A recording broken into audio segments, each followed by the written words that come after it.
Facebook မှာဗီဒီယိုတင်လိုက်ရင်ဘာလို့ view တွေနည်းနေရတာလဲ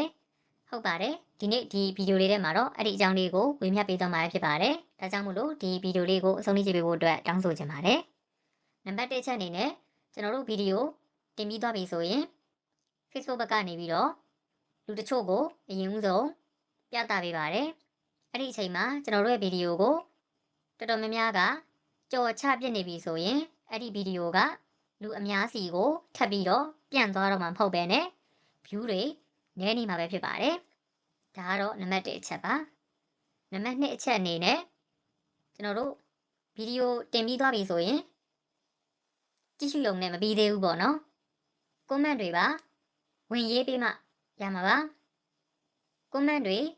များနေမှသာလည်းဗီဒီယိုကလူအများစီကိုပိုပြန့်ပြီးတော့ view တွေတိုးလာမှာပဲဖြစ်ပါတယ် comment တွေနည်းနေခြင်းကလည်း view နည်းရခြင်းရဲ့အကြောင်းရင်းတစ်ခုပဲဖြစ်ပါတယ်ဒါကတော့နံပါတ်2အချက်ပါနံပါတ်3အချက်အနေနဲ့အကယ်၍ကိုတင်လိုက်တဲ့ post ကို comment လာရေးပြီဆိုရင်ကိုကလည်းမြန်မြန်ဆန်ဆန် reply ပြန်ပေးသင့်ပါတယ်အဲ့ဒီလို reply ပြန်ပေးမှသာလျှင် comment အရေးအတွက်တွေ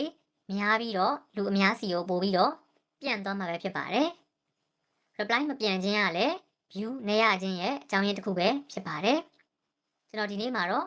ဗီဒီယိုတင်လိုက်ရင်ဘာလို့ view နည်းရလဲဆိုတဲ့အကြောင်းရင်းလေးကိုဝေမျှပေးသွားတာဖြစ်ပါတယ်ဒီမှာပြောချင်တာကတချို့ဆိုလို့ရှိရင်ရှိရလေဗီဒီယိုတော့ကြည့်သွားတယ်ဒါပေမဲ့ comment တော့ဝင်မရေးပေးသွားဘူးပြီးတော့နောက်တစ်မျိုးကြတော့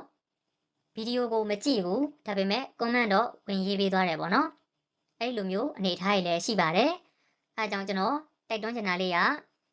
CM လမ်းကြောင်းပေါ်ကိုရှောက်နေတဲ့သူအချင်းချင်းရိုင်းမင်းကူညီပေးကြပါ